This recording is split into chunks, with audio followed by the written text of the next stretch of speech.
The Emerald Tablets of Thoth. Tablet 2, The Halls of Amenti. Deep in Earth's heart lie the halls of Amenti, far neath the islands of sunken Atlantis. Halls of the dead and halls of the living, bathed in the fire of the infinite all. Far in a past time, lost in the space-time, the children of light looked down on the world, seeing the children of men in their bondage, bound by the force that came from beyond. Knew they that only by freedom from bondage could man ever rise from the earth to the sun. Down they descended and created bodies, taking the semblance of men as their own. The masters of everything said after their forming, "We are they who were formed from the space dust, partaking of life from the infinite all, living in the world as children of men, like and yet unlike the children of men." Then from a dwelling place far neath the earth crust blasted great spaces, they by their power, spaces apart from the children of men, surrounded them by forces and power, shielded from harm, they the halls of the dead. Side by side then placed they other spaces, filled them with life and with light from above.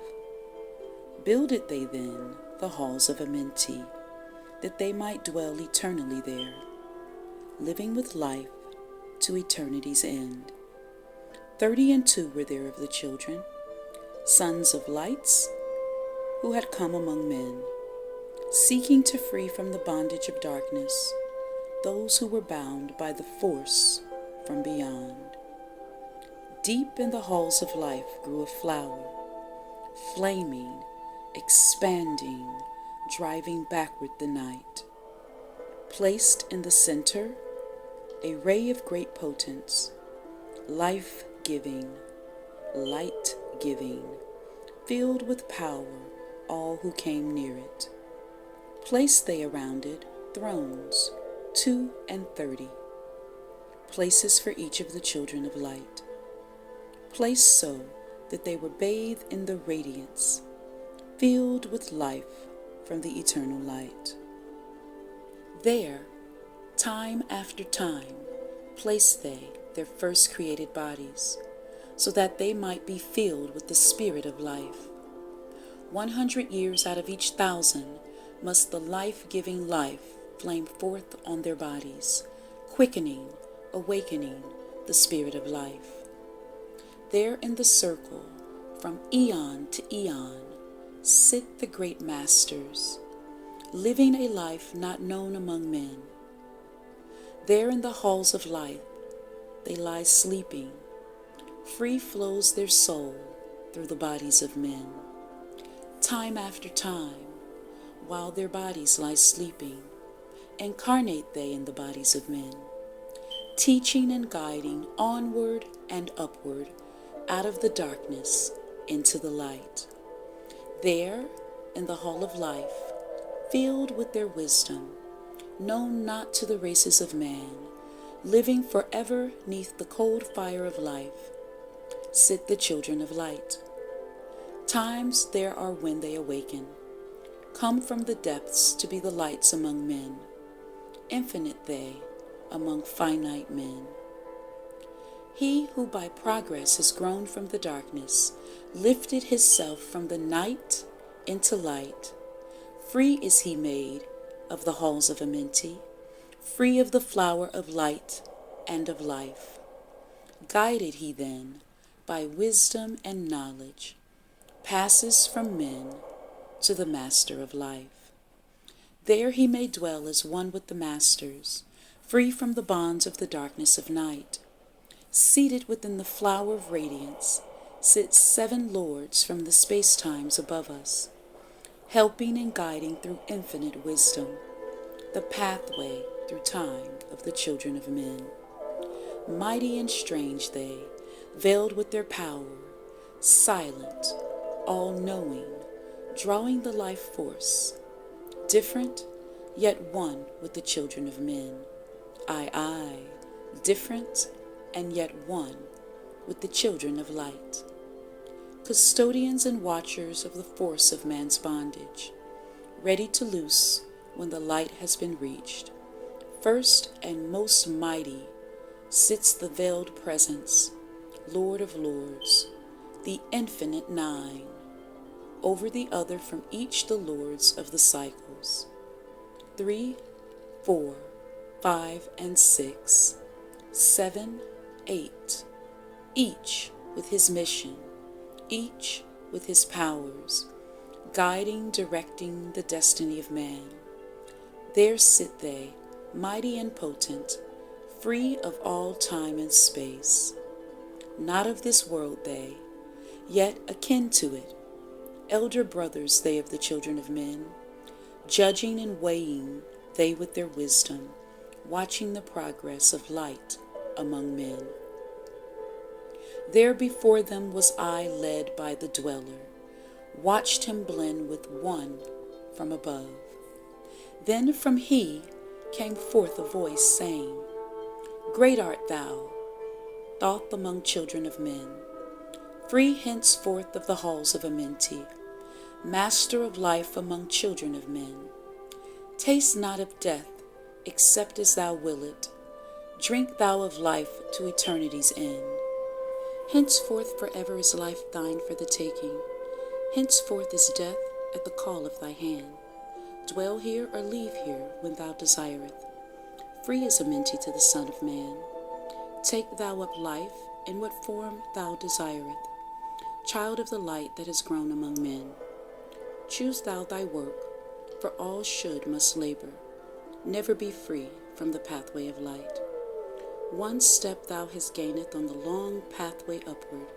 Infinite now is the mountain of light. Each step thou taketh but heightens the mountain, all of thy progress but lengthens the goal.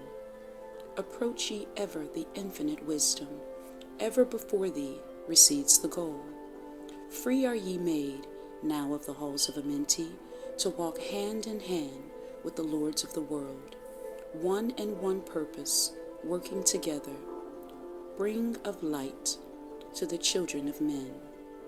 Then from his throne came one of the masters, taking my hand and leading me upward, through all the halls of the deep hidden land. Led he me through the halls of Amenti, showing the mysteries that are not known to men. Through the dark passage, downward he led me, into the hall where sight the dark death. Vast as space lay the great hall before me, walled by darkness, but yet filled with light. Before me arose a great throne of darkness. Veiled on it sat a figure of night. Darker than darkness sat the great figure, dark with the darkness not of the night. Before it then paused the Master, speaking the word that brings about life, saying, O Master of darkness, guide of the way from life unto life. Before thee I bring a son of the morning. Touch him not ever with the power of night. Call not his flame to the darkness of night. Know him and see him, one of our brothers, lifted from darkness into the night. Release thou his flame from its bondage. Free let it flame through the darkness of night. Raised then the hand of the figure. Forth came a flame that grew clear and bright. Rolled back swiftly the curtain of darkness, unveiled the hall from the darkness of night. Then grew in the great space before me, flame after flame from the veil of the night. Uncounted millions leaped they before me, some flaming forth as flowers of fire. Others there were that shed a dim radiance, flowing but faintly from out of the night. Some there were that faded swiftly, others that grew from a small spark of light, each surrounded by its dim veil of darkness, yet flaming with light that could never be quenched.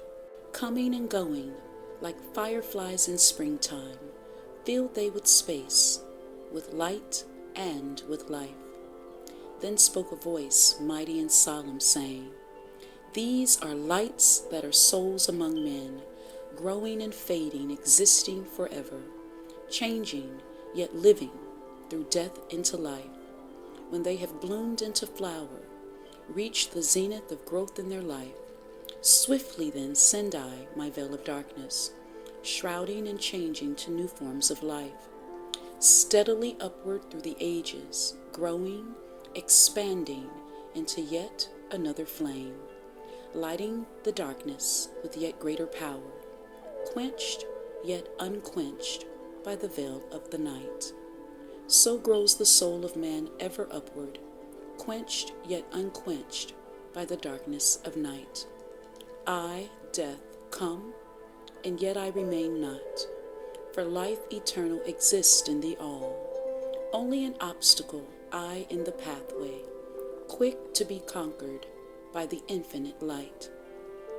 Awaken, O flame that burns ever inward, flame forth and conquer the veil of the night."